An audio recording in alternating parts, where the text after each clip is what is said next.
outgrown his family.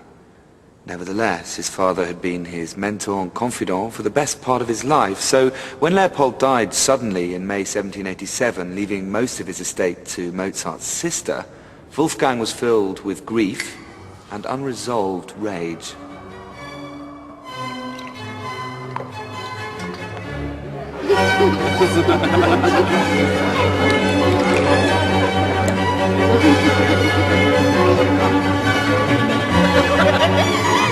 And what major work did he write next? A glorious confection, a fantastically fertile, daring romp of a piece.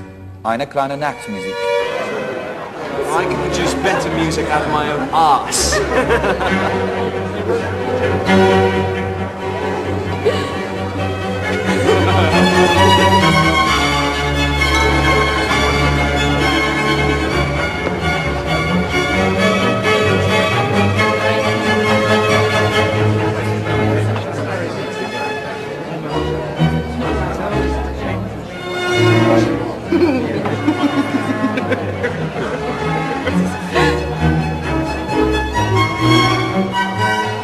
What's he saying with it?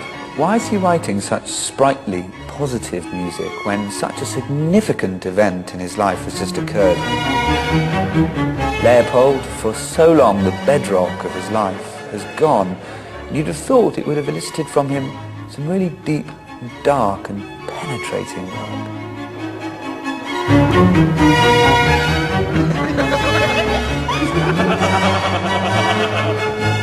The reality is that when you get below the surface, this sheeny veneer, there is a dark brilliance to it.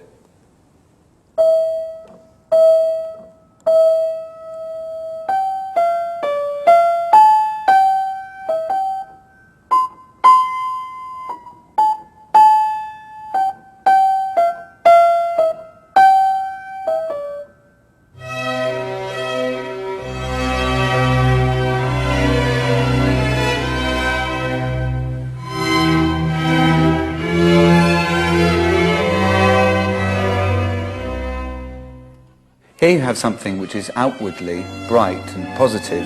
It's in the key of C major after all, a lovely, wide, open key, perhaps echoing some sense of liberation from his father. And yet not far below the surface there's a much greater sense of tenderness, of poignancy. It's elegant, yes, but boy is it sad. Perhaps the saddest music ever written by anyone in a major key.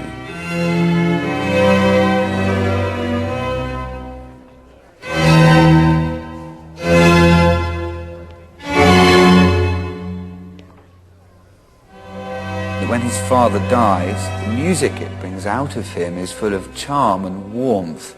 It's almost as if he's trying to say, my dad's died, but I'm okay. Of course, you look a little bit deeper in the music and you realize he's not okay at all.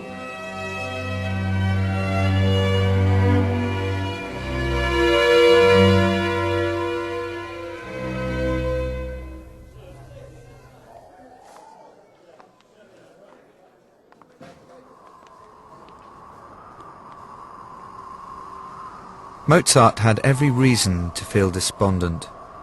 By 1787, his income was down to a third of what it had been during his most prosperous years in Vienna. A recession had drastically curtailed the capital's musical life.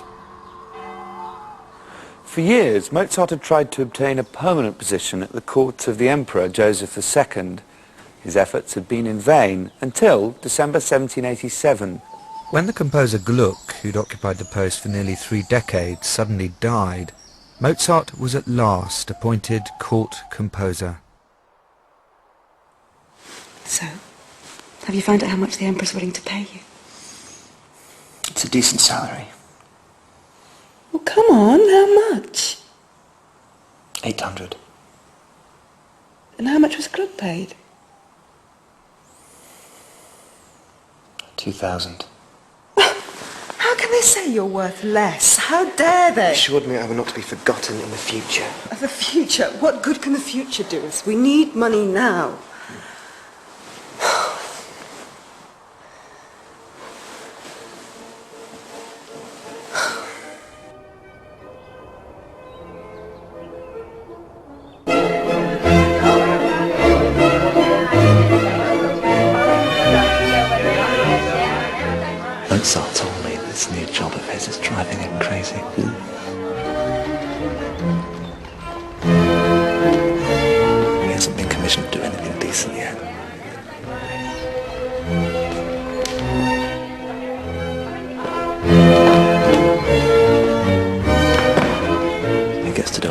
sort of thing. I mean, nothing wrong with that, of course, but...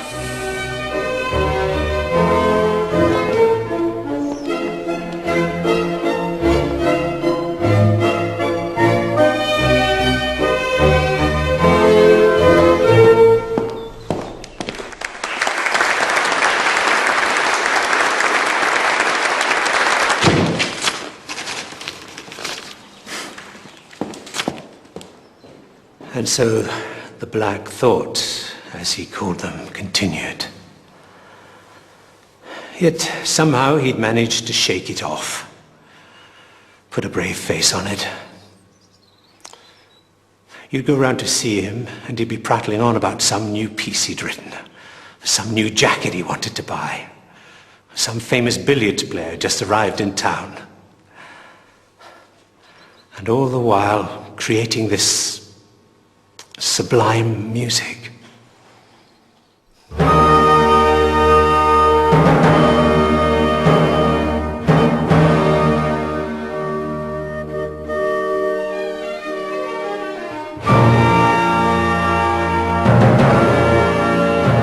This symphony, his 39th, was also written during that terrible but insanely creative summer of 1788.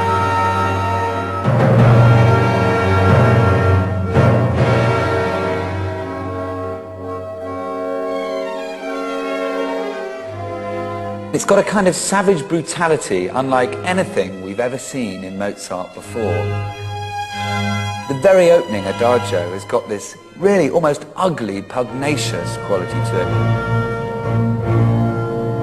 with a huge motor driving it.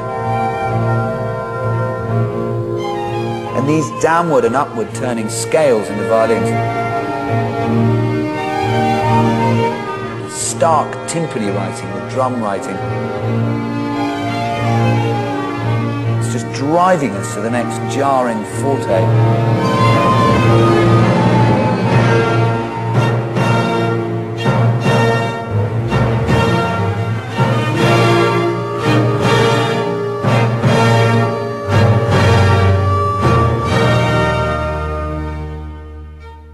No one can doubt his genius, but he was always in ferment.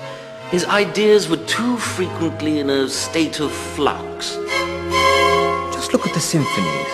For all their pomp and fire and brilliance, they lack that sense of unity, that clarity and directness of presentation. Which we rightly admire in the works of, for example, Mr. Haydn. Noble simplicity, what's wrong with that?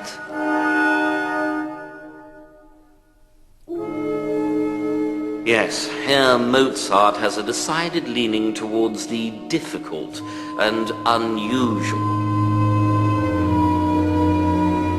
Perhaps one might say his music was too highly seasoned. And whose palate can endure that for long?